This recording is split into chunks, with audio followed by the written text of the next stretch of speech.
ومن والاه وبعد. السلام عليكم ورحمة الله وبركاته.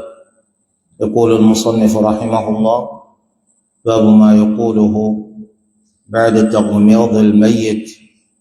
عن أم سلمة رضي الله عنها قالت: دخل رسول الله صلى الله عليه وآله وسلم على أبي سلمة فقد شق بصره فأغمضه، ثم قال: إن الروح إذا قبض تبعه البصر.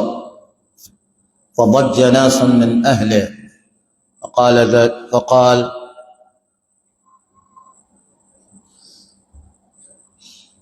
فقال: لا تدعوا على أنفسكم إلا بخير، فإن الملائكة يؤمنون على ما تقولون. ثم قال: اللهم اغفر لأبي سلمة وارفع درجته في المهديين واخلفه في عقبه في الغابرين واغفر لنا وله يا رب العالمين، وافسح له في قبره ونور له فيه. رواه مسلم. البواي ووالوري إن كتسو lẹ́yìn ìgbà tó kú bá ti kú tẹ́ wá lọ síbi tó kú yìí wà, tẹ́ pa ẹyinjú rẹ̀ dé, nítorí pé nígbà tí ènìyàn tó bá kú tẹ́ bá láǹfààní àti lọ síbi tí wọ́n tẹ́ sí, ẹ ó rí i pé ríràn kalẹ̀ ràn gàdàn iná lójú òkú máa ń wà. Ojú òkú yìí kò á ní wà ní ríràn kalẹ̀ ràn gàdàn lásán, ẹ̀rí tí ń wòkè, ojú rẹ̀ yóò máa wòkè. Tẹ́yìn bá débi tí òkú wà, ẹ̀yìn ojú rẹ̀ yìí à ń fẹ́ kẹ́ pàdé. Tẹ́yìn bá wọn pàdé àwọn gbólóhùn oníṣẹ́ríyà ńlọ sọ pé kẹ́ sọ nígbà tẹ́yìn bá ń pẹ́yìn ojú rẹ̀ dé. عن أم سلمة رضي الله عنها قالت: إقواي قالت أم سلمة رضي الله عنها. أم سلمة orúkọ jẹ́ Hind, ó padà jẹ́ ọ̀kan nínú àwọn ìyàwó Ànábì Muhammad sallallahu alayhi wa sallam. Ṣùgbọ́n ṣáájú ó tó di pa Ànábì sallallahu alayhi wa sallam fẹ́, ó ti síwájú jẹ́ ìyàwó Abu Salama. Ó ti bí ọmọ kan tó ṣe pé náà la fi dáàmú, à ń pè ọmọ yẹn ní Salama. Ìdí ni tá à ń fi ń pè ní Ummu Salama. Kó tó di pa Nabi sallallahu alaihi wasallam fẹ́, òun náà ní ṣẹlẹ̀ yìí ṣẹlẹ̀. Ó ní dakhala Rasulullahi sallallahu alaihi wasallam على أبي سلمة وقد شق بصره. قال النبي صلى الله عليه وسلم وولي الله سبت أبو سلمة نيوتي أبو سلمة أقو أم سلمة تلي تسلايس أوان بي نكواني تجوري واني ييا سليرنا غدا. النبي بابي فأغمضه، النبي وقبا أيجو أبو سلمة ọ̀pàdé. Ànábì wa sọ wípé inna ar-ruha idha qubida tabi'ahu al-basar. Dájúdájú t'Olúwa bá ti gba ẹ̀mí èèyàn, ẹyinjú máa tẹ̀lé mi. T'Olúwa bá ti gba ẹ̀mí, títẹ̀lé lẹ́yinjú máa tẹ̀lé mi. Nígbà tá gbẹ̀mí, màlẹ́kà mú ẹ̀mí, kò bá jẹ́ ẹni dáadáa, kò bá sì jẹ́ ẹni bú, màlẹ́kà ó mú ẹ̀mí rẹ̀ yóò máa mú lọ sí sámà. Nígbà tí wọ́n gbẹ̀mí tí wọ́n mú lọ sí sámà, ẹyinjú ẹni tó kù yóò tẹ̀lé ẹ̀mí ara rẹ̀ tí wọ́n ti gbà kúrò lára rẹ̀. A ní ọ̀nà sámà, ọ̀nà ni wọ́n mẹ́mìí gbà. Níbo wá lójú òkú ọmọ wò? Òkè ni ọmọ wò, yóò máa wo bí wọ́n ṣe mẹ́mìí òun lọ. Tó bá lọ jẹ́ ẹni rere ìlẹ́ni tó bá kú gẹ́gẹ́ bó ṣe wá nínú àwọn ìgbàwọ́ ọ̀rọ̀ mi wọ́n ṣe ń mú lọ wọ́n mú ẹ̀mí rẹ̀ wọ sámà àkọ́kọ́, sámà kejì, kẹta títí sámà keje. Gbogbo bí tí àwọn màláíkà bá mẹ́mí rẹ̀ wọ̀ nínú àwọn sámà yìí, àwọn màláíkà wọ́n máa kí ní kíkí ọlá, kíkí ọlà, kíkí tẹni tí ń bá yàn yọ̀ bí ẹ̀mí dáadáa ó jáde lára ara tó dáa lọ pàdé Olúwa ọba oníkẹ́, ọba tí kìí já àwọn ẹrú rẹ̀ lódodo nítàmá. Olú Ẹlẹ́dàá ó tó wá sọ pé wọ́n tún dá ẹ̀mí yẹn padà sí lára nínú sàárè rẹ̀. Àsìkò tí wọ́n dá ẹ̀mí padà sí lára nínú sàárè rẹ̀ yóò ṣe déédéé gbà tí àwọn màláíkà méjì tí wọ́n wá ṣèbéèrè lọ́dọ̀ rẹ̀ táwọn yọjú sí láti ṣèbéèrè. Àwọn màláíkà yìí à ń pè wọn ní Munkar àti Nakir. Màláíkà méjèèjì nígbà táwọn bá dé láti ṣèbéèrè, ẹ̀mí ó ti padà sókù lára nígbà yẹn. Akramakumullah, tó bá jẹ́ pé káfìrì tàbí mùnáfìkì lẹni tó bá kú, àwọn ń tiwọn àwọn màláíkà tó jẹ́ màláíkà yà, àwọn ni wọ́n wá gbẹ̀mí ẹ̀, wọ́n fi sínú aṣọ kíjìpá èyí tó burú jù, wọ́n mọ̀ á mẹ́mí rẹ̀ lọ. Àwọn náà gbìyànjú pé káwọn ó gbé ẹ̀mí rẹ̀ wọnú sámà, ṣùgbọ́n wọ́n bá yí pé wọ́n ti tilẹ̀kùn sámà níwájú àwọn, wọn ò ní ṣílẹ̀kùn sámà fún wa. Olúwa ní la tufattahu lahum abwabus sama, wọn ò ní ṣí àwọn àlẹ̀kùn sámà fún wa, wọn ò ní ṣílẹ̀kùn sámà fún wa. Hatta yalijal jamalu fi sammil khiyat, ó dijọ́ tí ràkúnmí bá lè gbára ihò abẹ́rẹ́, tó bá lè gbára ihò abẹ́rẹ́ sọdá látòdì kan sódì kejì. Tó ṣeéṣe kí ràkúnmí kó gba ihò abẹ́rẹ́ sọdá látòdì kan sódì kejì. Olúwa fi ṣàpèjúwe páwọn ní sílẹ̀kùn sámà fẹ́mi kèfèrí àtẹ̀mí mùnáfìkì láéláé. Àwọn màláíkà ọmọ mẹ́mí tiwọn náà lọ sínú sámà tí wọ́n ó tilẹ̀kùn níwájú ẹ̀mí wọn, kò ní rọ́nà lọ. Ẹ̀mí wọn yóò mọ ọrùn bí òkú ń bẹ ti ẹran, ilé tí ń rún ọrùn tó burú jù. Wọn ò ní gbé wọn ẹ̀mí wọn ò ní gbé kọjá gbára àwọn kan nínú àwọn màláíkà, àfi kí wọ́n máa pé níbo lẹ̀mí burúkú yìí, ẹ̀mí tí ń rún burúkú yìí, lára burúkú wo ló ti jáde? Ara kò ní sàlùbáríkà sàǹfààní kọlọ bá Olúwa ọba tí ò ní gbé fúyẹ́ fáwọn ọ̀daràn. Báyìí wọ́n tilẹ̀kùn sámà níwájú ẹ̀mí burúkú, wọ́n wá dá ẹ̀mí yẹn padà sára ẹni tó ní. Nígbà tí àwọn màláíkà tọ́ba dé láti wá ṣèbéèrè lọ́dọ̀ rẹ̀, àti mùmínì àti káfìrì àti mùnáfìkì, èyí yòówù ó lè jẹ́ nínú àwọn ẹni tó bá kú, gbogbo gbàtẹ́ bá rókù tó kú ẹ̀rí pójú rẹ̀ ńkọ́ òwò sámà. Òkúta yìí wá rí tójú rẹ̀ ń wo sámà, kẹ́ fojú rẹ̀ lẹ̀ sí sílẹ̀ lẹ́yìn ìgbà tó ti kú, ìfinisẹ̀sìn ni ìtẹ̀sìn ọ̀faramọ́. Ẹ gbọ́dọ̀ fi ẹyinjú rẹ̀ lẹ̀ sí sílẹ̀, ẹ pa ẹyinjú rẹ̀ dé. Ànábì sallallahu alaihi wasallam wọ́n ní inna ar-ruha idha qubida tabi'ahu al-basar, dájúdájú t'Olúwa bá ti gbá ẹ̀mí kúrò lára ẹyinjú máa tẹ̀lé ni. Fadajja nasun min ahlihi, nígbà tí apá kan nínú àwọn èèyàn tó jẹ́ mọ̀lẹ́bí tí Abu Salama tí wọ́n gbọ́ ní Ànábì Muhammad sallallahu alayhi wa sallam tó sọ nípa pé t'Olúwa bá ti gbẹ̀mí ẹyinjú máa tẹ̀lé, ìbànújẹ́ ńlá eléyìí túmọ̀ sí pé Ànábì ti túfọ̀ Abu Salama wípé Abu Salama ó ti ṣaláìsí, ó ti dájú kó ti ṣaláìsí báyìí.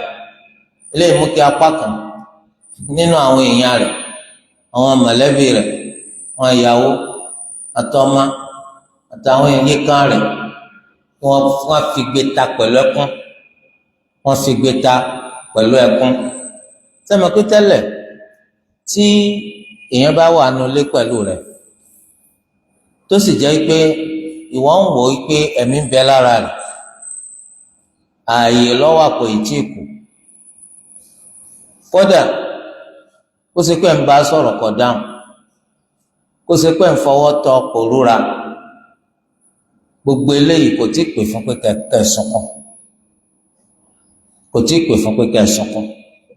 tẹ́ bá jí tí ò jí, táwọn ẹni tó dàgbà jù yín lọ, àwọn ẹni tó lóye jù yín lọ, tẹ́ ẹ bá sọ létí wọn pé láti gbà yí wá là ń ti ń jí lágbájá ọmọ kúkú dá wa lóhùn, àwọn tó kọ́ yín lọ́gbọ́n, wọ́n lè ní àbí ẹ̀rọ àwọn mi sí lórí ni, torí tẹ́ ẹ bá wọ́n mi sí lórí kó ṣeé ṣe kó dìde, láti wọ́n mi sí lórí kó dìde. ẹlòmíì lè sọ pé àbí ẹ̀rọ àna wọn díẹ̀ ni, báyà tí lùlù yìí tó bá dùn wọn báyà wọn jẹ́ dìde, àti bẹ́ẹ̀ bẹ́ẹ̀ lọ. ẹ ní sunkún nítorí pé ẹ ti mà wípé ẹlẹ́mìí ti gbẹ̀mí lára rẹ̀. tí wọ́n bá wá lọ pé oníwá sápẹ́ lẹ́yìn tí gbogbo wọn pátá tí wọ́n jí gbọ̀nà tí wọ́n mọ̀ pé àwọn lè gbà jíyàn tí ò rúra tí ò wo, àwọn apàdà lọ pé dókítà olùtọ́jú aláàrẹ̀ láwọn ní kó bá wa wò, àti ń jí látẹ̀kan kò jí, kí ló ṣe, kí ló lè ṣẹlẹ̀ sí tó fi jẹ́ pé kò dáhùn sí jíjí tà ń jí látàárọ̀. òun bá gbé kíní tí wọ́n máa fi yẹ bí ọkàn ti ṣe ń ṣiṣẹ́, wọ́n bá gbé sétí, ó fi kan lé láyà láti máa báwo ni sọ́kàn rẹ̀ sì ń ṣiṣẹ́ dìsìn. wọ́n bá rí i pé ọkàn ti sọ sẹ́lẹ̀, ó tún fọwọ́ sí lábíyá, ó ní bí abíyá ti ṣe máa mú ooru níwọ̀nba fẹ́ni tẹ́mi bá ń bẹ lára rẹ̀. ó wá rí i pé abíyá yẹn ti tutù, ó tún sí ẹyinjú rẹ̀ wò, ó rí i pé ẹ̀mí ò sí lára eléyìí mà. ó wá rọra palẹ̀ irinṣẹ́ rẹ̀ mọ́, ó pẹ̀yìndà, ó fẹ́ máa lọ láì sọ̀rọ̀. ìyẹn àmọ́ pé báwo ni, kí lẹ rí, ẹ sọ̀rọ̀ ni, ẹ jẹ́ kó ẹ fi wá lọ́kàn balẹ̀. wọ́n á ní lálẹ́ ẹni tó dàgbà jù nínú ilé yìí, wọ́n á pe ẹni tó dàgbà jù wá, wọ́n ní kó rọra sìn déta.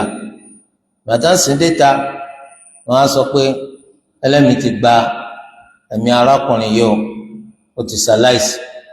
sẹ́mi pígbà tí dókítà náà bá ń sọ̀rọ̀ yẹn yóò ti rọra tẹsẹ̀ márùn dáadáa, kò ní dúró, nítorí tó bá lọ lọ́ra tí ẹni tí òun pé òun lọ dàgbà jù ńlé tó bá lọ gba ọ̀rọ̀ òròyìn tó fún sódì, tó bá rọ ọmú bóyá wọ àtẹni tó kú lẹ́ẹ̀dìjọ́ máa lọ lẹ́ẹ̀kan náà, torí ẹ̀ tó náà bá ti sọ́tán pàpàpà.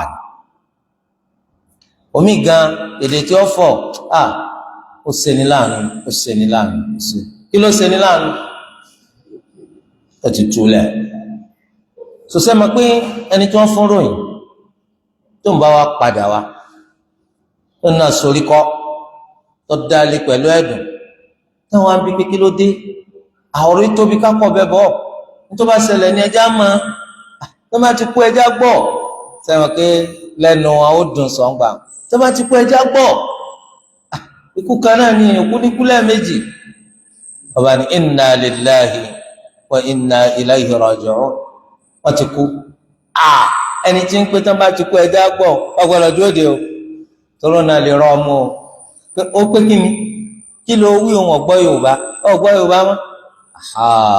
tẹ́lẹ̀ ìtumọ̀ sí pé nígbà tí a bá ní àmọ̀dájú pẹ́ni tó ti kú kì í ṣe gbogbo èèyàn ló lè mú ròyìn mọ́ra, kì í ṣe gbogbo èèyàn ni ó lè tẹ̀ mọ́ra tí ò ní bara jẹ́. torí àwọn sọ pé tó bá fẹ́ túfọ̀ pé èèyàn kú tó bá fẹ́ túfọ̀ pé èèyàn kọ́ gbọ́dọ̀ gbọ́n gan kìí ṣe pọ́kàn ná ọ̀rọ̀ mọ́lẹ̀ pọ̀n báyìí wí bẹ́ẹ̀ á kú bẹ́ẹ̀ ó lè kú bí eléyìí tọ̀ torí ẹ̀rí pa Ànábì sallallahu alaihi wasallam ẹgbẹ́ orí èdè tá Ànábì pé inna ar-ruha idha qubida tabi'ahu al-basar dájúdájú tolúwa bá ti gbẹ̀mí ẹyinjú máa tẹ̀lé tolúwa ti wá gbẹ̀mí Abu Salama ni àbí ò tí gbà ọ̀rọ̀ tó fẹ̀ tó gbòòrò l'Ànábì sọ dájúdájú tolúwa bá ti gbẹ̀mí títẹ̀lé lẹ́yinjú máa tẹ̀lé tàbá fẹ́ lò lórí tó àwọn àdúrà yìí a jẹ́ pé Abu Salama ti kú àwọn wa gbọ́ yí bẹ́ẹ̀ pọ́rọ̀ tá Ànábì sallallahu alaihi wasallam sọ̀rọ̀ kìí ṣe irú ọ̀rọ̀ tí máa fi bá ní sọ̀rọ̀ lọ́jọ́ gbogbo nǹkan kan tuntun tí ó ṣẹlẹ̀ ló ṣẹlẹ̀ tànàbí wa fẹ́ sọ fún wa ń pa rẹ̀ wípé ńgbà tó lù wá bá ti gbẹ̀mí títẹ̀lé lẹ́yìn tó máa tẹ̀lé a jẹ́ kó ti gbẹ̀mí Abu Salama lójú rẹ̀ ṣe yálẹ̀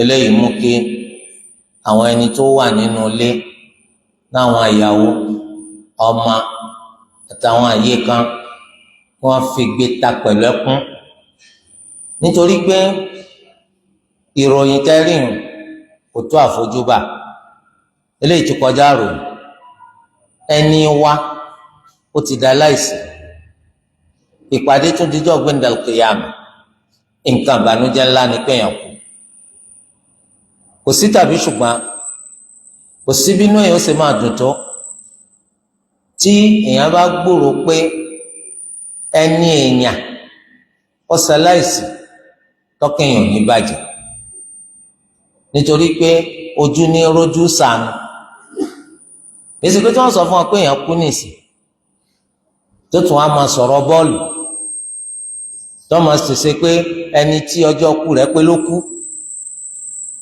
àbí kó sọ fún ọ pé èèyàn kú kó ní kí wọ́n bá ra chingom wọ́n á bẹ̀rẹ̀ sí ní jẹ rọ́bà lẹ́nu kí ló dé olóhùn fi ń pàrònú rẹ ni ìrònú ṣé chingom wọ́n fi ń pàrònú rẹ nítorí pé lásìkò tí ìròyìn ikú èèyàn rẹ ń tọkàn kú yọbọ ọlọ́kàn jẹ́ yọbọ ọlọ́kàn jẹ́ ní tí Islam wa ń kọ́ wa ni pé òní kọkàn rẹ ọmọ bàjẹ́ nítorí pé nǹkan àbànújẹ́ ló ṣẹlẹ̀ kò sì ní kó má bara jẹ́ fún nǹkan àbànújẹ́ tó ṣẹlẹ̀ ṣùgbọ́n nǹkan tí ń sọ fún ọ ni pé ọkàn rẹ ń bàjẹ́ má jẹ́ kí ẹnu rẹ kó sọ̀rọ̀ burúkú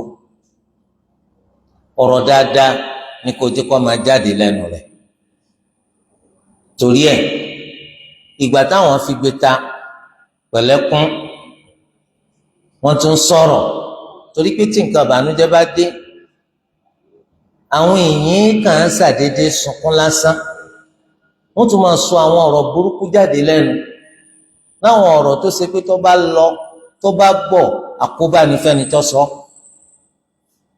àdánwò kan ti dé bá wa tó tún yẹ ká wá mi kù torí ẹ̀ Ànábì sallallahu alaihi wasallam sọ pé la tad'u ala anfusikum illa bi khayr ẹ ò gbọ́dọ̀ máa ṣe àdúrà kan fúnra yín àyàfi àdúrà dáadáa o ẹ má fẹnu pèpèpèpè o ẹ má fẹnu wáwákúwá o ẹ má ti torí kéèyàn kú kẹ́ bẹ̀rẹ̀ sí ní ṣépè fúnra yín kẹ́ bẹ̀rẹ̀ sí ní sọ àìdá lẹ́nu fa innal malaikata yu'minuna ala ma taqulun torí kọ́ àwọn màláíkà wọ́n máa ṣe àmín lórí gbogbo ntẹ̀ ń bá ń sọ àwọn màláíkà wọ́n máa ṣe àmín lórí gbogbo ntẹ̀ ń bá ń sọ ẹ̀rí pẹ́lú mi nígbà tí wọ́n bá gbọ́ kó kú gbogbo àwọn ẹni tí wọ́n jẹ́ mọ̀lẹ́bí rẹ̀ iye kan ìbátan ìyàwó ọkọ tàbọ́mà ẹ máa gbọ́ àwọn sọkúsọ tó àwọn sọ jáde ojú tí wọ́n kú tó o bá pa òun náà lónìí káwọn ọjọ́ máa lọ pẹ̀lú ẹni tó kú ojú tì ọ́ lẹ́yìn wọn àgbà náà odoro ikú ṣèkà ikú pagi lẹ́yìn ọgbà ikú pa láàánú ọ̀hún talẹni tó tún kú fún ọmọláyé yìí ọ̀dájú ni wọ́n kú wọ́n kí ní sísọ máa pèèyàn lọ́dájú sọ̀rọ̀ rẹ̀ ni gbogbo àwọn ọ̀rọ̀ tí àwọn Yorùbá máa ń sọ ọ̀rọ̀ burúkú lọ́pọ̀ jù ń bẹ̀ àpẹẹrẹ wọn ò lẹ́sìn wọn ò gbẹ́sìn kankan yé ọ̀dájú ni kú ikú lágídí pọ̀ tí ò bá pọ̀ lágídí afowó lọ́kọ̀ gbà afẹ́ràn lọ́kọ̀ gbà gbogbo ń tà fi lọ́kọ̀ gbà ọ̀dà ẹ̀ sọ fún mi kó lẹ́ ṣe rí tẹ́ fi lọ tí ò fi gbà ó ń dàbí èèyàn akramakumullah àwọn ọ̀rọ̀ sọkúsọ àwọn ọ̀rọ̀ burúkú àdánwò kan ló dé báyìí ẹ̀yin títí ń fẹnu pé aburú púpọ̀ wọ́n ṣẹlẹ̀ gẹ́gẹ́ bó ṣe wà nù Sahih Bukhari wọ́n ní sàhábì kan ó kú kọ̀ wá kú má bí kéèyàn dákú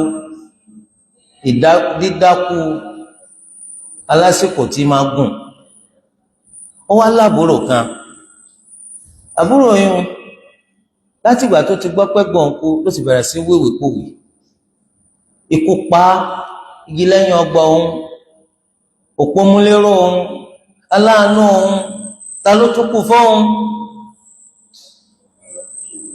sàhábì ńgbà tó lọ àtàjì padà wọ́n sọ fábúrò rẹ̀ pé ìwọ ni gbogbo gbé ìwọ ni gbogbo ẹkún ìwọ ni gbogbo sọkúsọ tó ń sọ nígbà tó gbọ́ pòǹkù ó wí nǹkan kan lẹ́nu àfi káwọn mọ̀lẹ́kọ̀ máa bi ọ́n léèrè pé ń gbọ́ bẹ́ẹ̀ lọ jẹ́ síbẹ̀ ni wọ́n rí gbà tó ní òun nigi lẹ́yìn ọgbà òun ń gbọ́ ìwọ nigi lẹ́yìn ọgbà rẹ̀ ń gbọ́ ìwọ la láàánú rẹ̀ ń gbọ́ ìwọ lòpómúlérò rẹ̀ ó wá kìlọ̀ fábúrò rẹ̀ wípé tó ń bá bẹ́ẹ̀ lọ ó kó bọ̀ ń tán gbogbo ọjọ́kíjọ́ tó ń bá kú láyé ọ̀gbọ́dọ̀ tún sunkún lórí ikú òun o dèpòdépò pọ̀ máa wíwìkúwì ọmọ pòun pípòkú ká máa kígbe pòkú lóhun àrò ọ̀gbọ́dọ̀ dánwò lẹ́yìn ikú o lóòótọ́ lẹ́yìn ìgbà tí sọ̀hábì yẹn padà kú wọ́n ní wọ́n kíyè sábúrò òun kò kígbe àrò lẹ́yìn ikú ẹ̀gbọ́n rẹ̀ èsì pé burúkú ẹ̀ sunkún o nítorí pé èèyàn yín kú àmọ́ ẹ̀sùn ẹkún tí kò ní híhu nínú ẹ gbọ́dọ̀ sún àsúnwó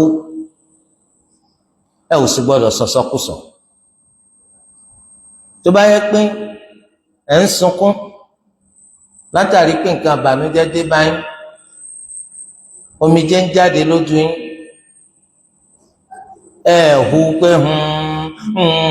ẹ sì bẹ́ẹ̀ ẹ sì sọsọkúsọ àpẹẹrẹ kólúwa ní kìkì ọwà náà ẹ̀mí kò sí tó burú nu ẹlẹ́yìn àmì tó burú òun náà ní kẹ́ ẹ máa sunkún kẹ́ ẹ máa hu ihu àkóbá ní fọ́kù nínú hadith Ànábì wa Muhammad sallallahu alayhi wa sallam ó ní innal mayyita la yu'addabu bi buka'i ahlihi alayhi dájúdájú òkú wọ́n máa fìyà jẹ nítorí ẹkún tí àwọn mọ̀lẹ́bí rẹ̀ bá ń sun lórí rẹ̀ yìí ṣe ẹkún lásán àsunhu àti à ń pòkú lóhun àrò yóò máa fa àkóbá fòkù nítorí pé a ti rí Ànábì Muhammad sallallahu alayhi wa sallam bí ọmọ rẹ̀ tí ń jẹ́ Ibrahim ọ̀sálàìsì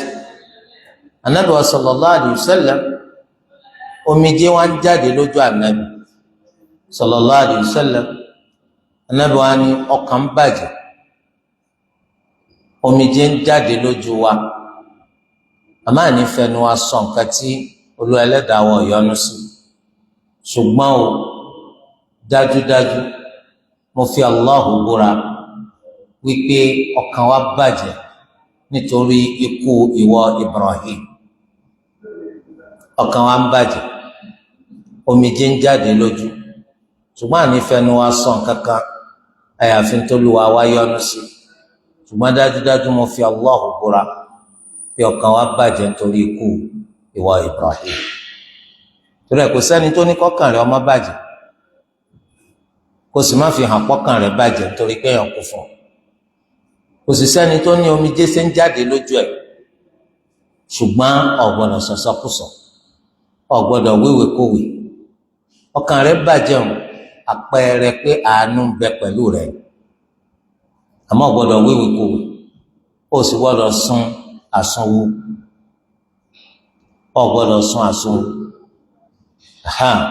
Torí ẹ̀ tó wàá sọ pé nítorí pé èèyàn kú fún ọ gbà náà lọ́mọ á sọ̀rọ̀ bọ́ọ̀lù, lọ́mọ sọ̀rọ̀ àwọn ń tẹ́ gbọ́nú kókó nú ìwé ìròyìn nítorí káwọn èèyàn má bàa pé ò ní mánì, ó sì lè máa sunkún torí pé èèyàn rẹ kú. Tálá sọ fún ọ pé kó sunkún torí pé èèyàn rẹ kú, ọba ìmánì ẹ̀jẹ̀. Má sun àsun òwú, ó sì gbọ́dọ̀ wíwèkúwè, ó gbọ́dọ̀ sọ̀sọ́kùsọ.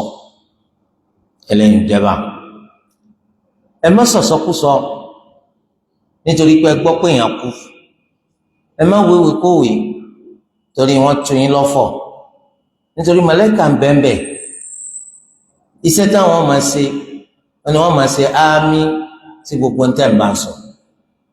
Tó bá pé dáadáa lẹ́ ń sọ, màláíkà ń ṣe ámì. Tó bá pé aburú lẹ́ bá ń sọ, ọ̀rọ̀ burúkú ọ̀rọ̀ dọ̀tí lẹ́ ń sọ, màláíkà tún máa ṣe ámì. Táburú bá ṣẹlẹ̀ sí lẹ́yìn ikú ẹni tó kú, ẹ má fẹ̀sùn kẹ́ni kankan o bí orí ara yín. Ẹ bìra yín léèrè, kí lẹ̀yin sọ, kí lẹ̀ ń sọ nígbà tó kú, kí lẹ̀ ń wí nígbà tẹ́ gbọ́ pọ́ ṣaláìsí. Nítorí pé ìgbà tẹ́yin ń sọ̀hún ẹ̀kan sọ́dànù, màláíkà ń bẹ́ńbẹ́ tó ń ṣe àmì lórí nǹkan tẹ́ ń wí. Torí ẹja kíyè sára, kárí pé ọ̀rọ̀ tó dáa òun náà ní tẹnu wá jáde, kìí ṣe ọ̀rọ̀ burúkú, kìí ṣe ọ̀rọ̀ tí ò dáa. Kí la máa wí nígbà tá à bá ń pa ẹyinjú ẹni tó kú, tá à bá ń padé? Annabi sallallahu alayhi wa sallam wọ́n sọ báyìí pé Allahumma ighfir li Abi Salama warfa' darajatahu fil mahdiyyin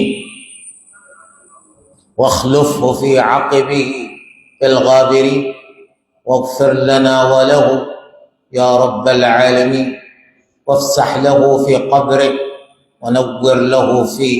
Rawahu Muslim. Eléyìí jẹ́ àdúà tá a máa ṣe nígbà tá a máa ń pa ẹyinjú ẹni tó kú dé. Kí ni túmọ̀ àdúà yìí? Allahumma ighfir li Abi Salama, wa Allah foríjì Abu Salama, warfa' darajatahu fil mahdiyyin, Olúwa ṣe àgbéga ipò rẹ̀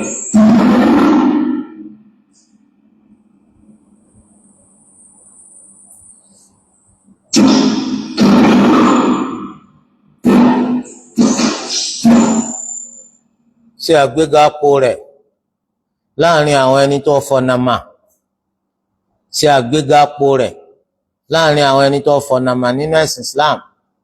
wakhlufhu fi 'aqibihi fil ghabirin, ìwọ Olúwa ṣe àrólé fún lórí àwọn ẹni tí ó fi sílẹ̀ sẹ́yìn, àwọn ẹni tó fi sílẹ̀ sẹ́yìn ṣe àrólé fún lórí wọn. waghfir lana wa lahu ya rabbal 'alamin, foríjìn wa, foríjìn ọ̀nà wọ ọba Olúwa gbogbo àgbáńláyé. wafsah lahu fi qabri, wọ Olúwa ṣe ìgbàláyè fún nínú sàárì rẹ̀. wa nawwir lahu fi, kó o sì bá fi ìmálẹ̀ sínú sàárì rẹ̀. eléyìí jẹ́ àdúrà tá a máa ṣe nígbà tá a bá ń pa ẹyinjú ẹni tó kú dé.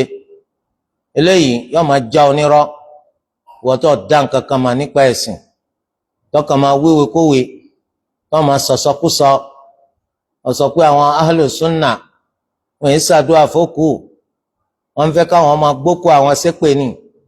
tẹ́lẹ̀ náà ṣàdúrà ń bẹ lẹ́nu tiẹ̀ tó tayọ èpè, torí gbogbo nǹkan tó máa ń sọ tẹ́lẹ̀ náà èpè ní. tó máa gbé lórí òṣùwọ̀n ṣẹ̀ríà, ó rí i pé gbogbo ọ̀rọ̀ tí ń jáde lẹ́nu rẹ̀ èpè ní. nítorí pé ẹni tí ń ṣàdúrà tí ń pè nǹkan míì tó yàtọ̀ sí Allah ṣàdúà lásọpọ̀ ní tìǹsì kì í ṣàdúà. Nínú súnà Islam fi máa wá wípé tó fi dórí ìgbà tá a fẹ́ pa ẹyin jú òkú dé á ṣàdúà fún. Èwo ni wá wí rí? Èwo ló tiẹ̀ dámọ̀ pé wọ́n máa wí? Èwo ló dámọ̀ pé wọ́n máa sọ?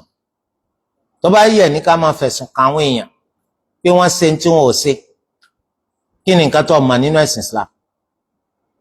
Akramakumullah, ẹ rí i pé ìtẹ̀lé tà Nábì sallallahu alaihi wasallam lórí ire gidi.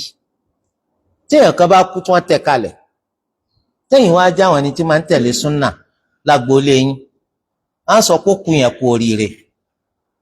Ó kú oríire. Wọ́n àti ìgbé kán lọ wẹ̀ o. Ọwọ́ bí tí wọ́n tẹ̀ sí, ẹ dákun ẹ wá àdúrà. Àdúrà tán ti ṣe fún kó tó di pé wọ́n palẹ̀ rẹ̀ mọ́, wọ́n lọ wẹ̀. Èwo lẹ́yìn máa wí? Èwo ló wí rí?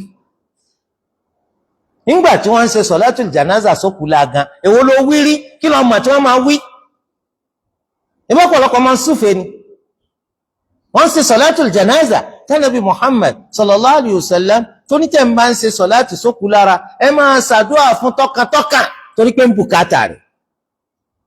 Kí ni wọ́n mọ̀ tí wọ́n máa wí sókú lára nígbà tó máa ń ṣe sọ̀látùl jánásà sí la? Tó bá yẹ ní kọ̀ọ̀kan máa sọ̀rọ̀ ẹni tẹ́nu rẹ̀ ń rùn, kí ló dámà? Kí ló dámà? Wọ́n tẹ́ òkú kalẹ̀, a ò tí ì gbé dìde kúrò níbi tó wà lọ wẹ̀, ẹ dákun ẹ wo àdúrà yìí. Pé ìwọ Olúwa ẹlẹ́dàá wa foríjì, kó o sì ṣe àgbéga pò fún láàrin àwọn ẹni tó fi mànà.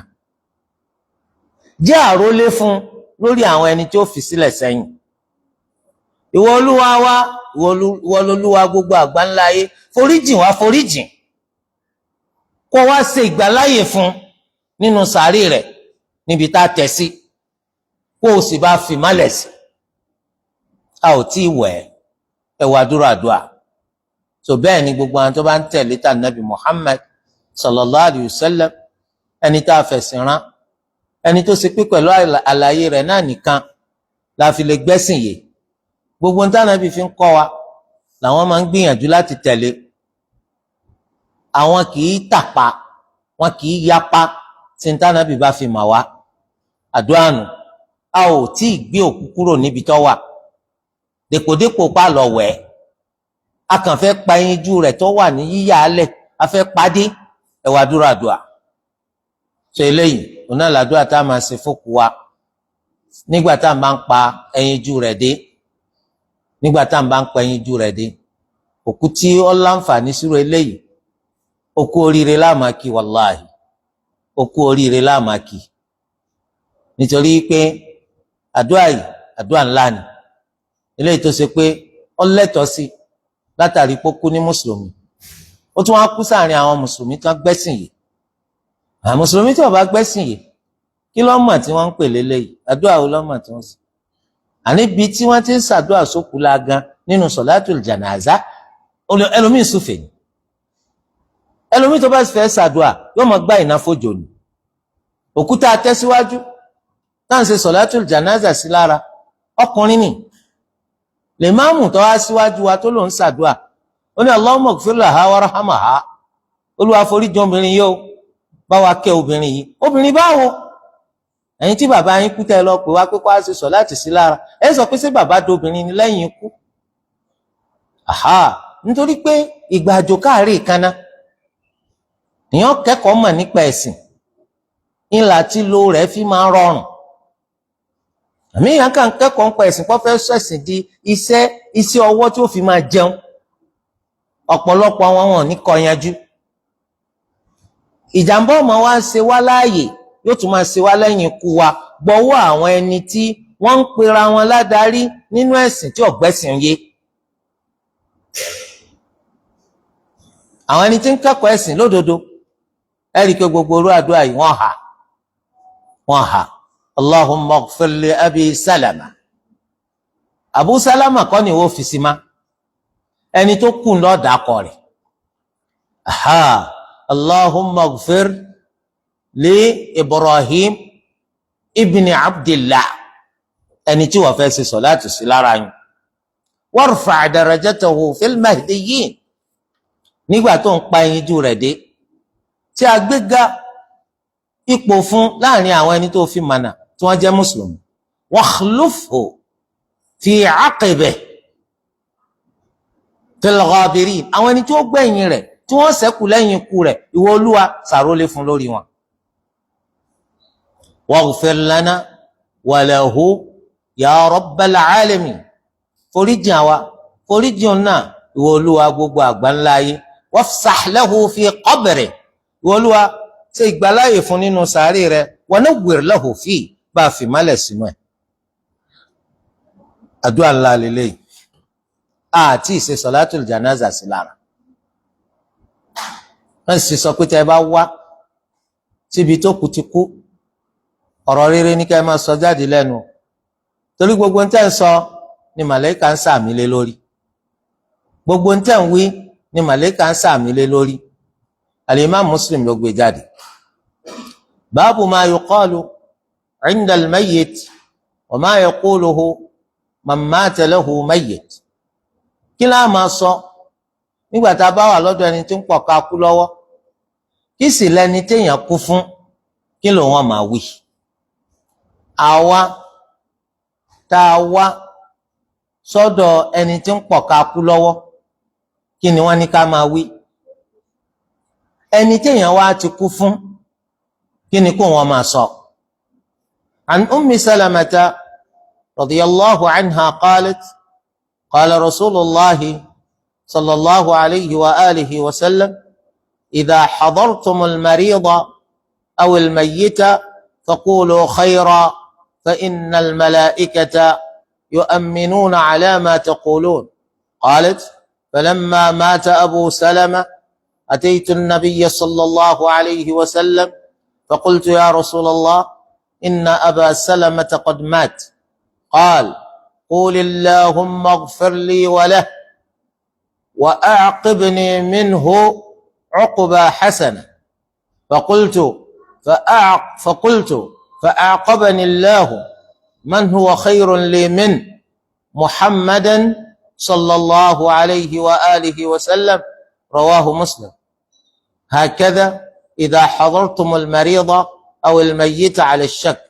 ورواه أبو داود وغيره الميت بلا شك. ẹgbà wáyé tí wọ́n mú alábẹ pé tá a bá lọ sọ́dọ̀ ẹni tí ń pọ̀ ká kú lọ́wọ́ kí ni ká máa wí, ẹni tí èèyàn sì ti kú fún kí ni kò náà máa sọ. Ummu Salama kan náà ló tún gbà wá.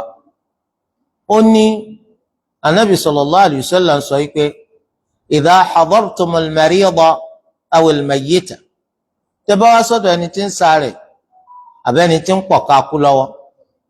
wọ́n ní bẹ́ẹ̀ ló ti ṣe wá nínú ẹgbàáwọ̀ ọ̀rọ̀ tí Ìmáàmù Muslim, ẹni tó gbọ́rọ̀ wá ń ṣe iyèméjì sáláàárẹ̀ lànàbì sọ àbẹ́ni tí ń pọ̀ ká kú lọ́wọ́. ṣùgbọ́n nínú ẹgbàáwọ̀ ọ̀rọ̀ Abu Dawud àtàwọn míì, àwọn kò sí iyèméjì lọ́dọ̀ ẹni tó gbọ́rọ̀ wá. nǹkan ẹyọ kan tí wọ́n wí ni pé idha hadartumul mayyita, tẹ́ bá wá sí ọ̀dọ̀ ẹni tí ń pọ̀ ká kú lọ́wọ́. Ànábì ni faqulu khayra, rere ní kẹ́ máa sọ jáde lẹ́nu o. fa innal malaikata yu'minuna ala ma taqulun, torí kọ́ àwọn màláìkà wọ́n ń sàmì lórí tẹ́ ń sọ.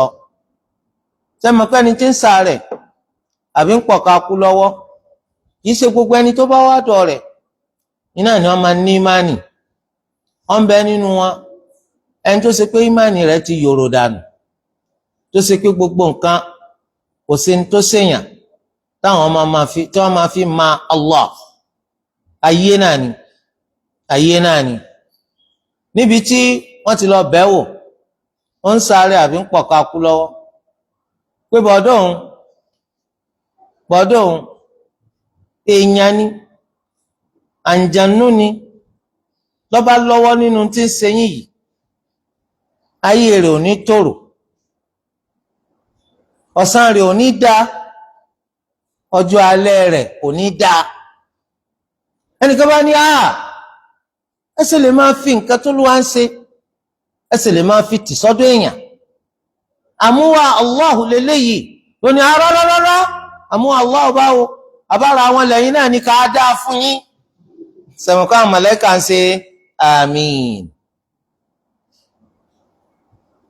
ọ̀pọ̀ àìmọye ẹni tí nǹkan ń ṣe gan kò gbà pé Allah ló fi ṣe ọ́. ni wọ́n máa sọ pé tọ̀ ẹ̀gbọ́n mi àbúrò mi kí ni ìfẹ́ jọ péjò lọ́wọ́ nú o kò bá lọ́wọ́ ń ta kò bá lọ́wọ́ nú ṣé Olúwa ò lè dá fi nǹkan sí ọ́. ẹ rí i pé bẹ́ẹ̀ máa ń tọ́jú rẹ̀ ní hospital ó lè wò sùnsùn kó ló gbúrò nínú rédíò eléyìí tí àwọn ẹni tí ń bẹ̀ ń wò tí wọ́n máa sí tí wọ́n bá ti wá láàárọ̀ pé bàbá aláwo kan wà tán lọ mọ fá pé bàbá kì í bá a tì ní tí wọ́n bá ti gbé aláàárẹ̀ dọ́dọ̀ rẹ̀ yóò gbádùn náà ni ẹ máa ro ń lọ hospital tá a gbé yín wá ẹ jẹ́ kíyànjú wọn kó yọrí síbì kan ẹ tún ní ká máa dìyín ká pé sọ̀rọ̀ hospital wa ni tí ń bẹ lẹ́yìn ni eléyìí sọ̀rọ̀ hospital lásán ẹ̀yin ò ṣe lóye báyìí ìwọ́n tó ń ti ń kú lọ tó lóye èsè fòye wora rẹ̀ sàn tó yẹ kí àárẹ̀ ò tiẹ̀ mú lóye ni àṣẹ bó ti yẹ kó bọ́ lọ́wọ́ àárẹ̀ níjọ́ tí àárẹ̀ bá wọ́ ọ délé ó ti yẹ kó bọ́ lọ́wọ́ rẹ̀ pẹ̀lú òye rẹ̀. Karamakumullah ọ̀rọ̀ tẹ́ ń sọ àtẹni tí ń ṣàárẹ̀ àtẹni tó lọ sọ́dọ̀ rẹ̀ ẹjọ́ jásí pọ̀rọ̀ rere lẹ́ ń sọ jáde lẹ́nu.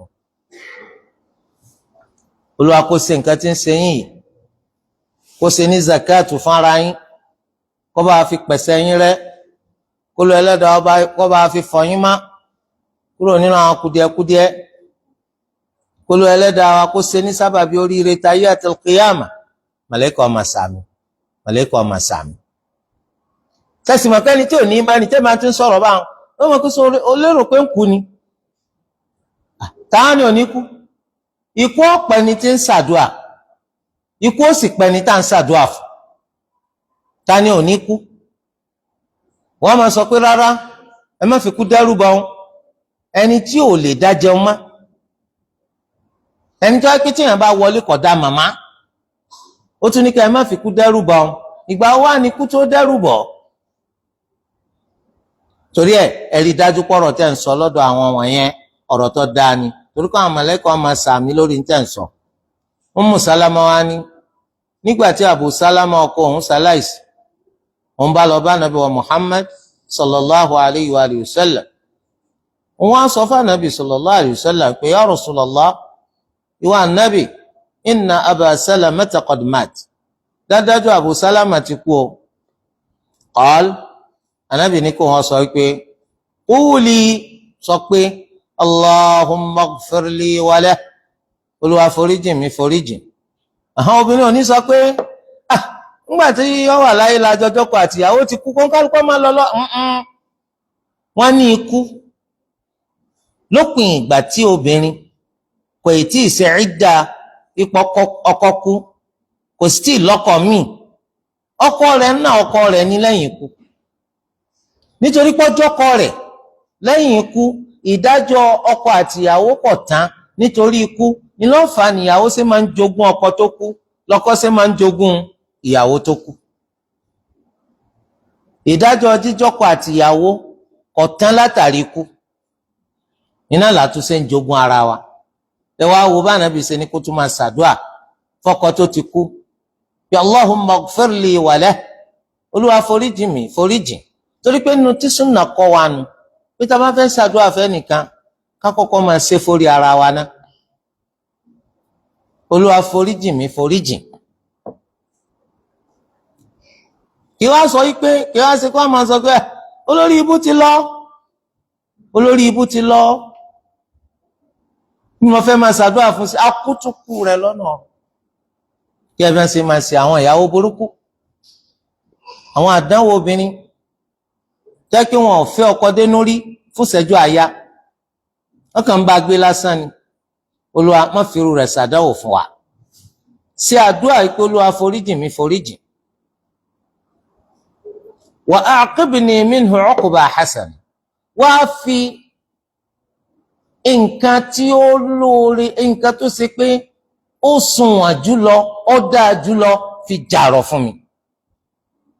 Ọkọ ló kú fún ṣàdúrà pé kó Olúwa foríjìn ọkọ foríjìn ẹni tó wá dáa jùlọ Olúwa kó fi rọ́pò rẹ̀ fún mi.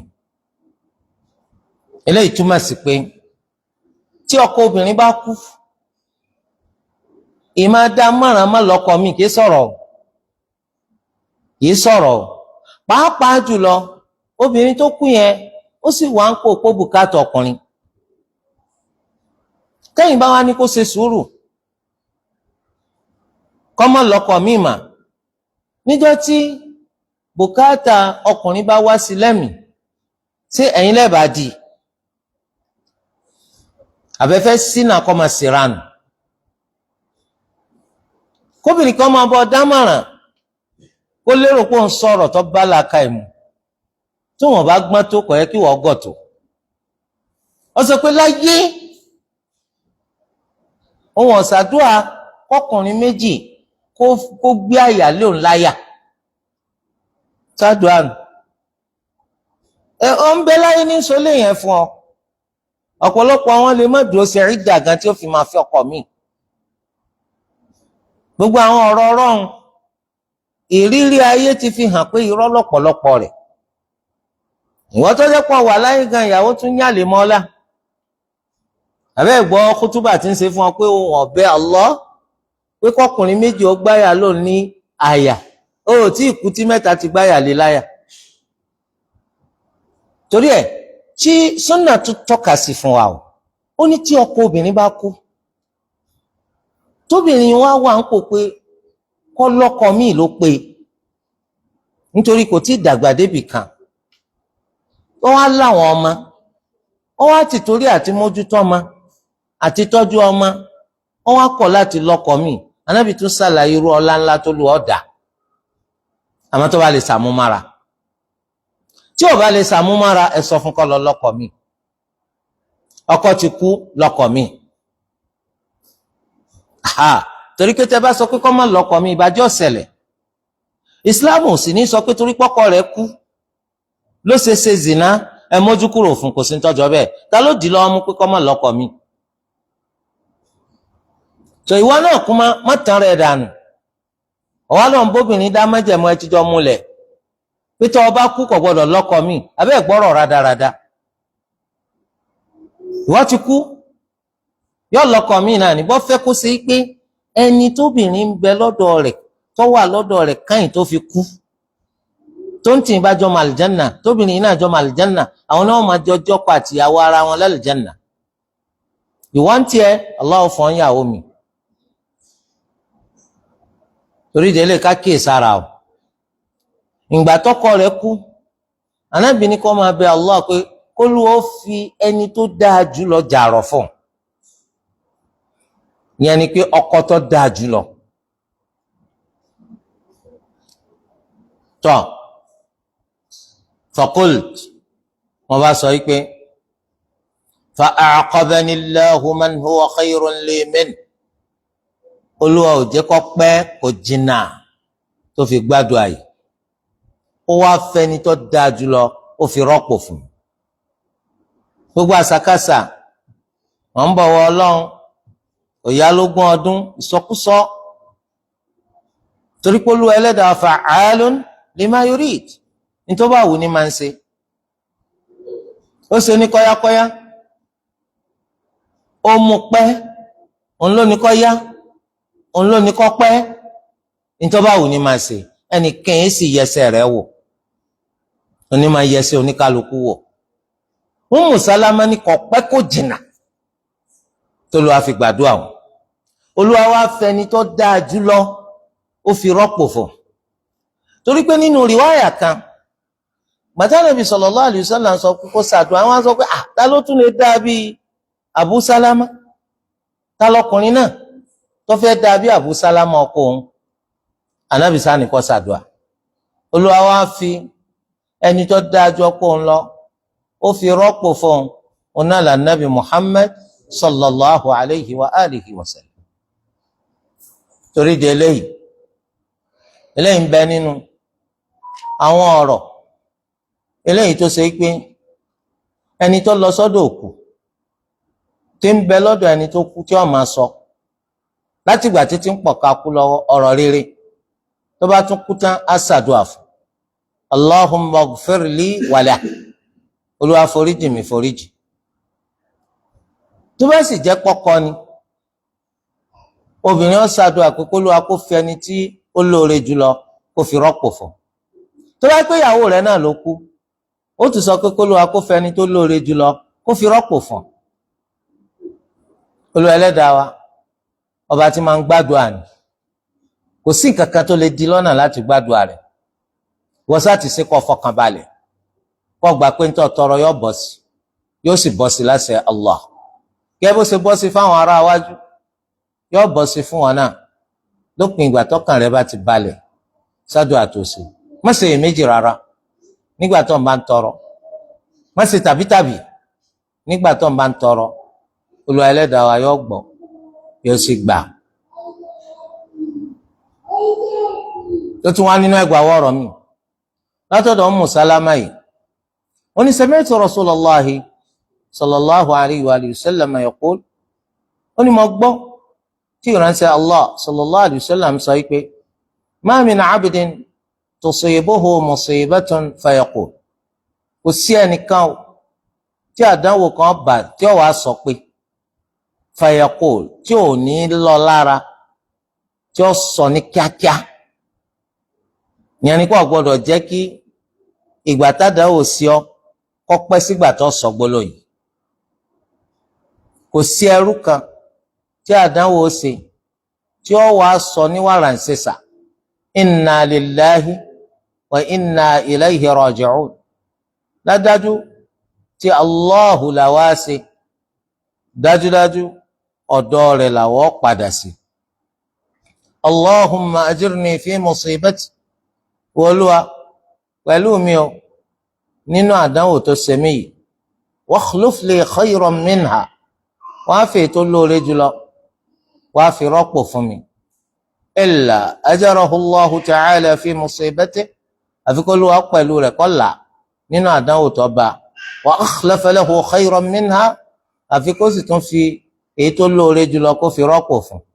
qalat Ummu Salama ni falamma tuwuffiya Abu Salama, nígbàtí Abu Salama ṣaláìsí ọkọ mi, qultu kama amarani Rasulullahi sallallahu alayhi wa sallam, mo sọ irú ntánàbí pàmí láṣẹ pé kí n sọ. fa akhlafa Allahu li khayran min, lọ́lọ́wọ́ bá fẹ́ni tó lóore jù ọkọ mi lọ, ẹni tó lóore jù Abu Salama lọ, Olúwa bá fi rọ́pò fún mi.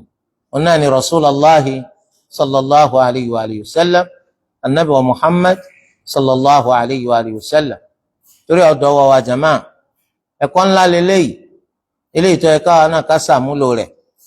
kò sí bó ṣe wà láyé o tó bọ́ lọ́wọ́ àdánwò, kò sí bó ṣe wà láyé tó bọ́ lọ́wọ́ àmì wò, torí pé nínú ìtumọ̀ ilé ayé òun náà ni ilé àdánwò, ilé àdánwò, darul ibtila, ilé àdánwò nílé ayé. so ṣùgbọ́n ibi tọ́kàn tún balẹ̀ sí ni pé wọ́n pè ní ad-dunya, ayára tètè tán, ayára tètè tán òun náà nílé ayé. kò sí bí àdánwò ṣe pọ̀ ń bẹ̀ tó ó kúrú, kó ló akọ́là wà níbi àdánwò tayé àti tọ̀run. kò sí tàbí ṣùgbọ́n bíntín báyìí làdánwò tayé lẹ́gbẹ̀ẹ́ tọ̀run.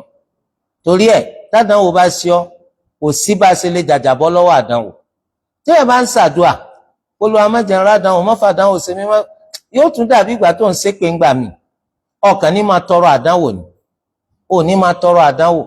ó máa bẹ Allah gbogbo àdánwò tó bá dé bọ́ kó ló Ẹlẹ́dàá kó bọ́ fi pẹ̀sẹ̀ rẹ́, kó sì máa fi tó lóore jùlọ kó máa fi rọ́pò fún ọ, kó máa bọ́ fi pẹ̀sẹ̀ rẹ́ kó máa fi tó lóore jùlọ kó máa fi rọ́pò fún ọ, kó sì máa dán ọ dára rẹ ní gbogbo àsìkò àdánwò.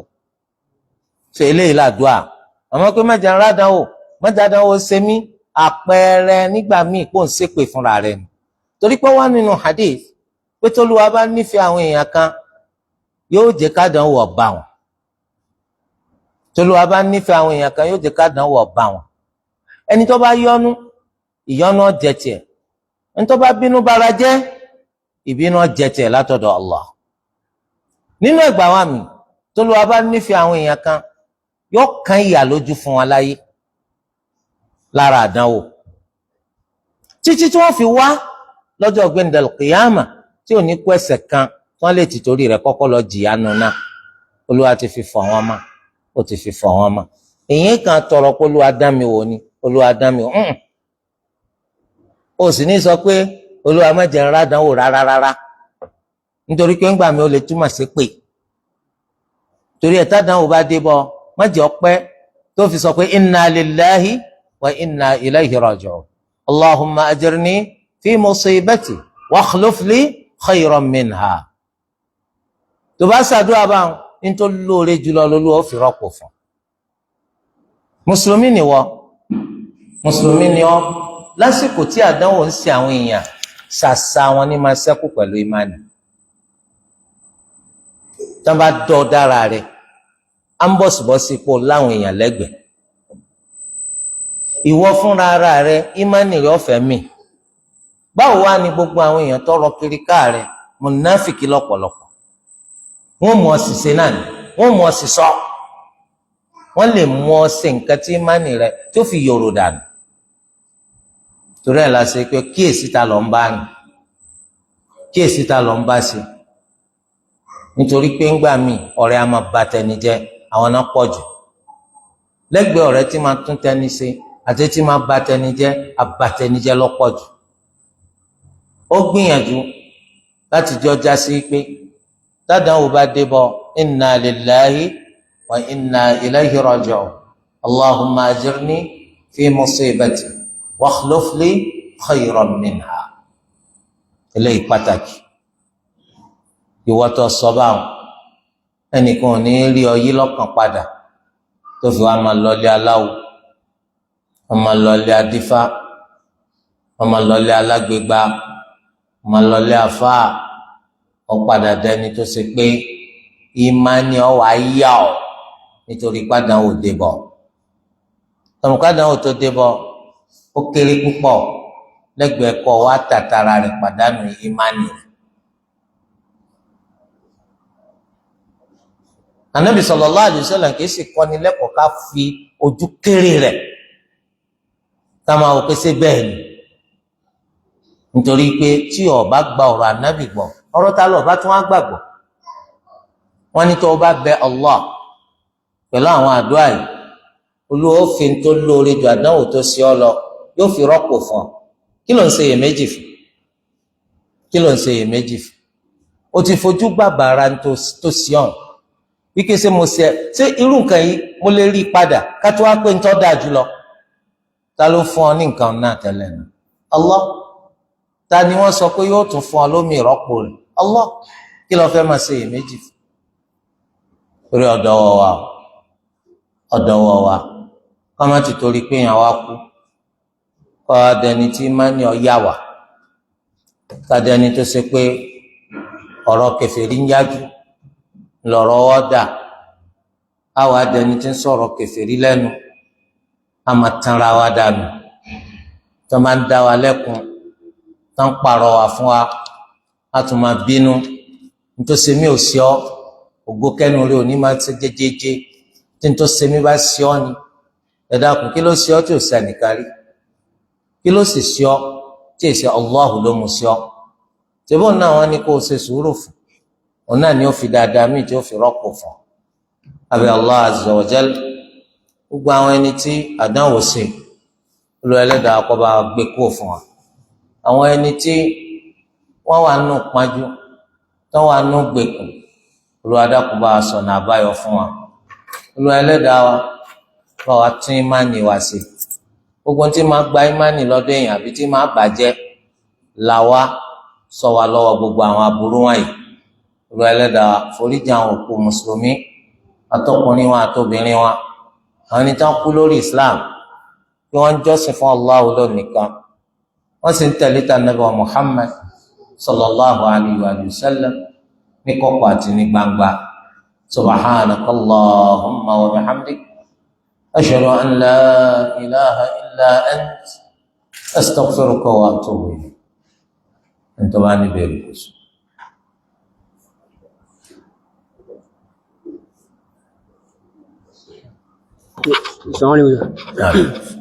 Yàgò nìkan sì béèrè pé kí ni ìdájọ́ ìsìláàmù ẹ̀ tó ṣe pé ó fẹ́ gbaṣẹ́ nígbà tó wá fẹ́ gbaṣẹ́ yẹn wá lóhùn kí n ṣe mùsùlùmí. alhamdulillah wọ́n ní tí èèyàn bá lọ láti lọ gbaṣẹ́ nínú ìbéèrè tán á bí wọ́n ní ṣé mùsùlùmí ni ọ́ ó lọ ṣe mùsùlùmí torí kí ṣé ó lè bá bọ́ sí ó dájú kó ti kó nínú Islam nítorí pọ́ ń wáṣẹ́ àkọ́kọ́ ẹnìkan kan túláàsì ẹnìkan kan jẹun pa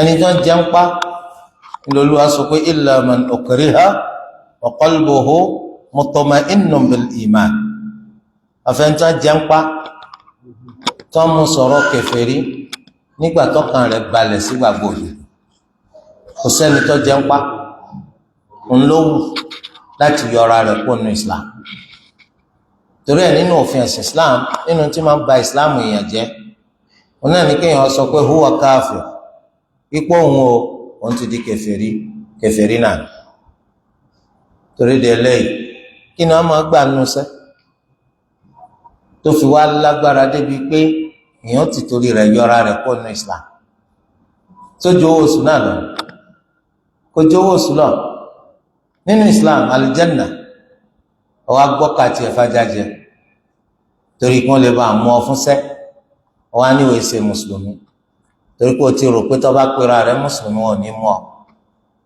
ọ bì Allah tún mú ọ gbogbo èèyàn wọn mú ìwà nìkan wọn mú Allahu Akbar ó sì ti kú nínú Islam ní máa ṣẹlẹ̀ dáadáa ó dàbí ẹnìkan wọ́n ní àyè iṣẹ́ yọọlẹ l'Àbújá gbàtàn á débẹ̀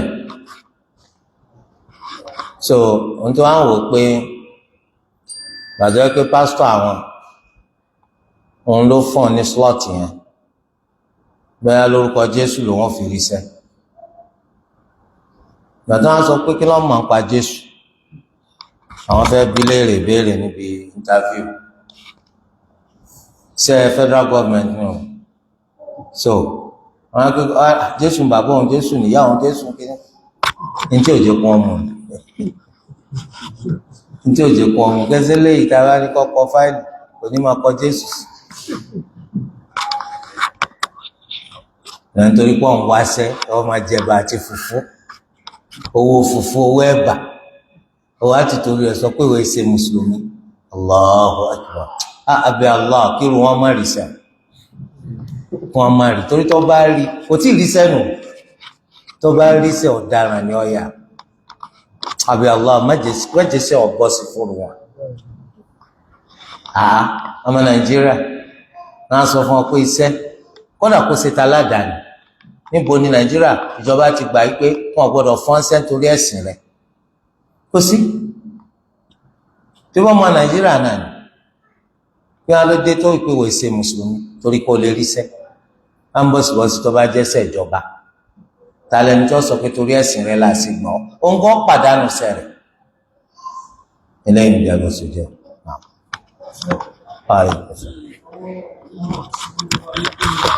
mi nǹkan tó ń sọ.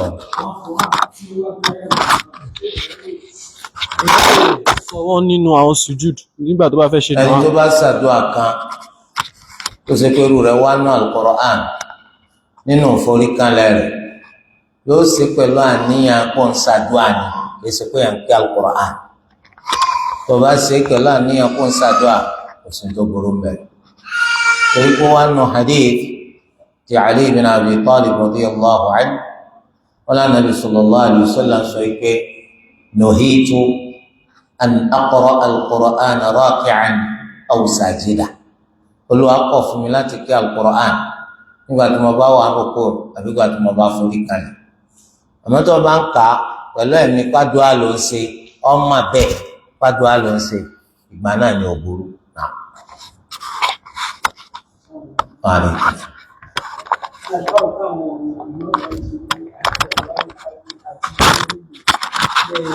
لا إله إلا الله وحده لا شريك له له الملك وله الحمد يحيي ويميت وهو على كل شيء قدير.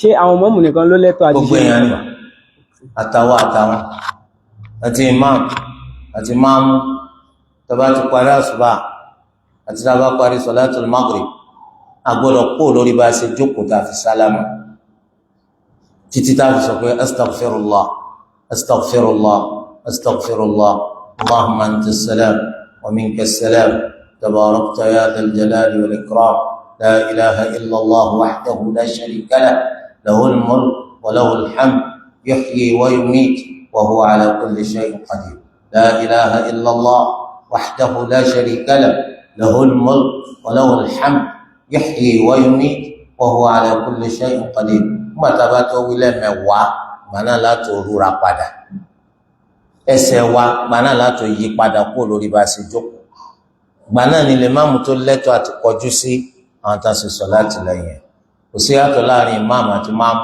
ọ̀gọ̀rọ̀ jáde kó nu mọ́ṣáláṣí kó tó wí lọ́wọ́ lọ́n kánjú kí lọ́n lọ ṣe gan sọ fún mi ṣebí sí ayé yìí náà ọ̀gbọ́dọ̀ jáde nu mọ́ṣáláṣí kó tó wí torí ká Ànábì sallallahu alaihi wasallam sọ pé ó wí ọ wà lórí bó ṣe jókòó sálámù ní magrib àti àsùbá náà. Alaikum salaam. Mi ń gbọ́ ọ. Ẹ fẹ́ ṣe kí ni? Kò yé mi.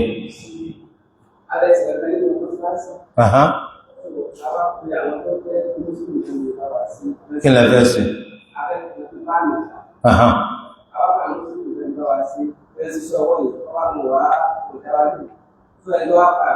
Kí lẹ ṣe tí wọ́n fi dáadé? Sẹ́yìn ò ní sanwó fún ọ. Ẹ sọ fún ọ pé kìí ṣiṣẹ́ ọ̀fẹ́. Ẹ ní padà rí, àní mùsùlùmí náà lẹ́lọ pé wọ́n bá yín ṣe torí pé àwọn ń wò pé sẹ́físẹ́bí lè láì lẹ́ ń fẹ́ káwọn sí. Kí ló burú náà nínú kó ṣe mọ́ṣáláṣí fíṣẹ̀bí lè láì? Àwọn èèyàn ọmọ Islam táwọn ń ṣe kìí ṣe kí wọ́n gbọ́ yé o wọn ò mọ tí ń jẹ́ Islam. Ẹ dákun mùsùlùmí ni wọ́n ibi táwọn ti ń jọ́sìn fún Allah àwọn afẹ́ tún ṣe tó ní ìdìgbọ́n ẹsẹ̀ máa pààrọ̀ wá fún mi. Ẹni tó bá sì rí mọ́ṣáláṣí ńlẹ̀ tí ọkàn chọ́ọ̀chì kódà yọkàn lè Ṣàngó torí di eléyìí ẹ̀yin ẹ bá wọn sọ pé owó lẹ́sàn ẹ̀rì ẹni tí ọba yín kan ẹ má gbé mọ́ṣáláṣí fún káfíìrì láti foundation títí tí ìparí àti rírẹ́ ẹ má gbé fún káfíìrì ọjà bó ṣe jẹ́. Gẹ́gẹ́ bẹ́yìn náà ṣe ní bá wọn kọ́ church ẹni bá wọn kọ́lé eégún ẹni bá wọn kọ́lé òòṣà ẹ̀yin mùsùlùmí náà. Máa rí kí lọ́kàn ibi iṣẹ́ ọwọ́ tèmi mọ́ ń ṣe ọba jẹ́ kí ní ọgbádùn torí pé lábẹ́ òfin Allah ó ní ìdájọ́ pé wọ́n lọ bá wọn kọ́ ilé òòṣà gbogbo ìgbà tó bá ti ń sòòṣà ń bẹ̀ ọ̀daràn tó bá wà gbàǹdùkú gan tán kọ́ ilé òòṣà sí lára ọ̀dàgùn náà. Lábẹ́ eléyìí náà jẹ́ ó tọ́ kí ẹni tó jẹ́ pé ká printing tó máa ń tẹ aṣọ tó tọ́ kó bá àwọn tó máa ń ṣe ọdún kánífà àbájọ̀dún mi tẹ. Gbogbo tó bá ti ní ṣe pẹ̀lẹ́bọ ọ̀gbọ̀dọ̀ bá wọn dá sí tó bá ti bá wọn dá sí gbọ̀nà kan àbọ̀nà mi ò ti dáràn.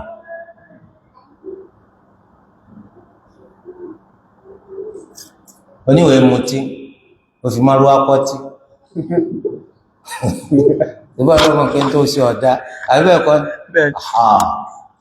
ìjẹ̀bù ìṣèjọ wa náà pé ìwọ mùsùlùmí ni wọ́n wá bá wọn dáṣọ áńgẹ́lì ìtàn máa wọ̀ lọ ṣọ́ọ̀ṣì wọn náà máa wò nífẹ̀ẹ́ kọ́ kọ́ mórí ẹ̀ pé ìmáàmù wo ló ní kọ́ bóun dájà làbíà ó ní actually báwo kí ló ṣẹlẹ̀ torí délé gbogbo ẹni tí bá Ànábì ti parí ọ̀rọ̀ ó ní iṣẹ́ rí òun náà ní dáadáa ṣíṣe ẹ̀rù yé gbàyàn wọ́n káyàn mórí ẹ̀ iṣẹ́ ẹbú lè ti ń ṣe hílò nínú ẹ̀mí èèyàn téèyàn ò sì ní fẹ́ kọ́ káyàn má jìyà gbogbo ẹni tí máa ń ṣe tí ọ̀dọ́ náà mà kò ní fẹ́ kọ́ kọ̀ mórí ẹ̀ níṣẹ́ wọn kọ sí pé kinní kan àwọn tabanákù àwọn náà ní sọ́ọ̀tì wọ́n bẹ̀rẹ̀ sí ní kọ́ wọ́n làwọn bá ń bẹ̀ ẹ̀ ń ṣe foundation sọ pé àlàálà kẹ́ni tó mọ ọmọ rí ọmọ ẹ̀ lọ́mọ sí ó lè dé fìlà bámúdọ́gba sọ̀rọ̀ látọ̀ kẹyìn òní dààmú pò ní tẹ́ ẹ máa ń ṣe rìn súnmọ́ bẹ́ẹ̀ bọ̀ yóò ti máa sọ fáwọn ọmọ pé kí làá fàyìn wá bọ̀ pé àwọn fẹ́ wá wo sẹ́tẹ́ǹsì ń bì ní sọ fún kí wọ́n léèyàn gbọ́dọ̀ débi o àkíní èèyàn sì gbọ́dọ̀ débi torí pé sẹ́tẹ́ǹsì ìṣiṣẹ́ tó dáa a máa ṣe pé mọ́ṣáláṣí lẹ̀ kọ́ lẹ́yìn kan gbọ́dọ̀ débi àwọn mùsùlùmí kàbí àwọn káfíìrì gan lọ́rọ̀ ní iṣẹ́ ilé tí wọ́n máa gbé ta ló ní kọ́ ọmọ bá káfíìrì kọ́ létí òbí mọ́lẹ̀ ẹbọ ilé ìjọsìn kèfèrí ọgbọ̀rọ̀ bá ń kọ́ àwa lẹ́rìí lórí gbogbo eléyìí àwọn gan alárọ̀ sọ fún ọ wípé inú ẹ̀sìn tàwọn àwọn òrùkọ́ bá làákà ẹ̀mú kọjá pé ọlọ́mọ bá wọn kọ́ mọ́ṣáláṣí torí àwọn ọ̀lẹ́rìí tá lè mú wa a rò pé à ń wò ó pé ẹ̀sìn nù àwọn sọ pé Olúwa sọ pé ta'awanu 'ala al-birri wat-taqwa wa la ta'awanu 'ala al-ithmi wal-'udwan ẹlẹ́yìn ìjọba oṣù jẹ́ owó tí ó fò ọrùn tó bá bá wọn kọ́lé ẹbọ kò pé kọ́ ọmọ débi tán lọ tó bá tún wá ti torí ti Allah tó fi fiṣẹ́ burúkú ńlẹ̀ Allah ò ṣetán láti jàrọ̀ rẹ̀ fún ọ pẹ̀lú ètò lórí jùlọ láì nìyí tó sì jẹ́ halal lẹ́yìn ìjọba. Assalamu alaikum. Wọ́n lẹ́ni tó bọ́ sórí ìrìn àjò lẹ́yìn tí sọ́látù zuhur ti tó bá ń lé gbogbo ni ó sì ṣe lẹ́yìn tó ti wà lórí ìrìn àjò. Sọ́látù zuhur ti tó bá ń lé kò sí ó fi wá kó ń lé ó wà lórí ìrìn àjò wọ́n á fẹ́ sí sọ́látù zuhur àti asr kò sí nǹkan tó burú lópin ìgbà tí sọ́látù zuhur tákòókò rẹ̀ bá sì wà àkókò rẹ̀ lọ jáde lórí ìrìn àjò yẹn yóò ṣe sọ́látù zuhur àti asr ní rákà méjì méjì àmọ́ zuhur ti tó bá lé kò sí. Ó wá di àkókò sọ́látù maghrib kò sí zuhur kò sí asr àkókò zuhur fi jáde àkókò asr ló tó wá lọ. ká sọ pé yóò ṣe sọ́látù zuhur ní rákà mẹ́rin yóò ṣe zuhur asr ní rákà méjì yóò wá ṣe sọ́látù maghrib ní rákà mẹ́ta. torí pé ò lẹ́skíùs kankan tó fi ní ṣe sọ́látù zuhur aago kan fi lò aago méjì aago mẹ́ta aago mẹ́rin ààbọ̀ àbí òye wa ò ṣe sọ́látù zuhur asr tún fi wọlé kó tó wá lọ ó sì sọ̀látù zuhur rákà mẹ́rin pérépéré ó sì wá sí sọ̀látù asr rákà méjì. èèyàn jẹ́ bí oníṣòwò bí fọganáísà wípé bí àwọn ọkọ̀ tó máa ń kó bí ẹlẹ́dẹ̀ lọ sí tráfù yẹn wọ́n wá gbé iṣẹ́ fún yàn tí yẹn lè bá wọn ṣe ọkọ̀ tí ń kó ẹlẹ́dẹ̀. wọ́n sọ pé ẹ̀rọ tó fi ń pọ́ táyà ọgbádùn pọ̀ ẹ̀rọ tó ń fi pọ́ táyà ọgbádùn pọ̀ sọ ọjọ́ bó ṣe jẹ́ tí wọ́n bá gbéde Yorùbá wọ́n sọ fún ọpá náà wọ́n bí ẹ̀yìn ẹ lọ bí àwọn bàbá àwọn ọmọ wọn ṣàlàyé Yorùbá ẹ̀ náà. Assalamu alaikum. Mo gbọ́ pé wọ́n ní pé ẹ̀ńdọ́gbọ́ bá kú ní. mi gbọ́. Assalamu alaikum. mo gbọ́ pé wọ́n ní pé ẹ̀ńdọ́gbọ́ bá kú ní orí sọ́lá. mi gbọ́. wọ́n ní pé ẹ̀ńdọ́gbọ́ bá kú ní orí sọ́lá pé tí ẹni ẹ bá kú tó orí sọ́lá pé tí wọ́n bá lọ sí pé àlùjànnà ní lọ ní direct. wọ́n ní tó bá kú lórí sọ́lá àlùjànnà ní lọ direct rárá o à ń bẹ Allah kọ́ wà àlùjànnà torí kò sákọọ́lẹ̀ kan tó sọ pé àlùjànnà ní lọ direct ṣùgbọ́n àkọọ́lẹ̀ wà wípé ní tí kálukú bá kú lé lórí orí rẹ̀ láti gbé dìde ń jọ gbẹndà lóya wọ́n gbé dìde lórí pé ń ṣe sọ láti lọ́wọ́ rẹ̀ àmọ́ ká àlùjànnà ní lọ direct à ń bẹ Allah kọ́ wà àlùjànnà torí kò lè jẹ́ pé ń ṣe sọ láti kó tó máa ṣẹ́gun àbẹ́ mọ̀ pé wọ́n pọ̀ bàjẹ́ tó yẹ pé ń ṣe sọ láti ọ̀sẹ̀ bọ́tún sọ à ń bẹ Allah fún pé kọ́ wà àlùjànnà náà. Assalamu alaikum tó lọ.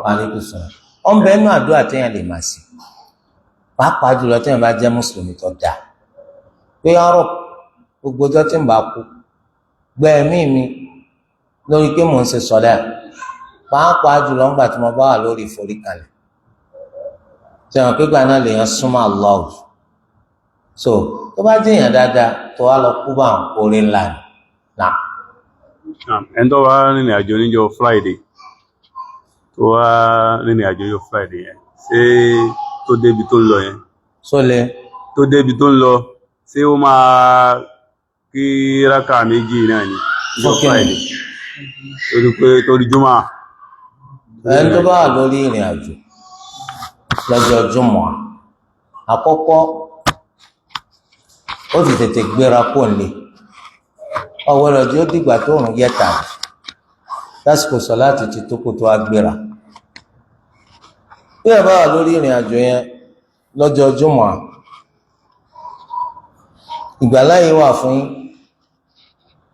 yín kíkẹ́ ẹ máa ṣe sọ̀láàtì yín lóní tó rìnrìn àjò àkókò sọ̀láàtì dhuhr rákà méjì ẹ tún papọ̀ pẹ̀lú asr rákà méjì ìgbàláyé sì tún wà fún yín tẹ́ bá rí ibì kan tí wọ́n ti ń ṣe sọ̀láàtì jùmọ̀ kẹ́ ẹ darapọ̀ mọ́ wọn tẹ́ bá rí ibì kan tí wọ́n ti ń ṣe sọ̀láàtì jùmọ̀ kẹ́ ẹ darapọ̀ mọ́ wọn àmọ́ tẹ́ bá ti darapọ̀ mọ́ wọn fún sọ̀láàtì jùmọ̀ àtẹ̀sí yẹn ti tó fún sọ̀láàtì dhuhr ẹ gbọ́dọ̀ wá papọ̀ pẹ̀lú sọ̀láàtì asr a kì í pa jùmọ̀ àpapọ̀ mọ́ sọ̀láàtì asr torí de eléyìí onírìn àjò tí ń bẹ lórí ìrìn àjò lọ́jọ́ jùmọ̀ kò ní í ṣe sọ̀láàtì jùmọ̀ kì í sọ̀ràn yàn lórí ẹ̀ àmọ́ tó bá ṣe é ó ti dípò sọ̀láàtì dhuhr tó bá ti wá ṣe sọ̀láàtì jùmọ̀ kò gbọ́dọ̀ mú àṣírí wá lẹ́yìn rẹ̀ yóò ṣe sùúrù dàkókò sọ̀láàtì asr àmọ́ tó wá pé lọ́jọ́ jùmọ̀ yẹn ló ṣe sọ̀láàtì dhuhr rákà méjì ó lè ṣe sọ̀láàtì asr lẹ́yìn rẹ̀ rákà méjì yàtọ̀ sí tó bá ṣe sọ̀láàtì jùmọ̀ kò gbọ́dọ̀ mú àṣírí wá ó di lẹ́yìn ìgbà tákòókò sọ̀láàtì asr bá tó náà.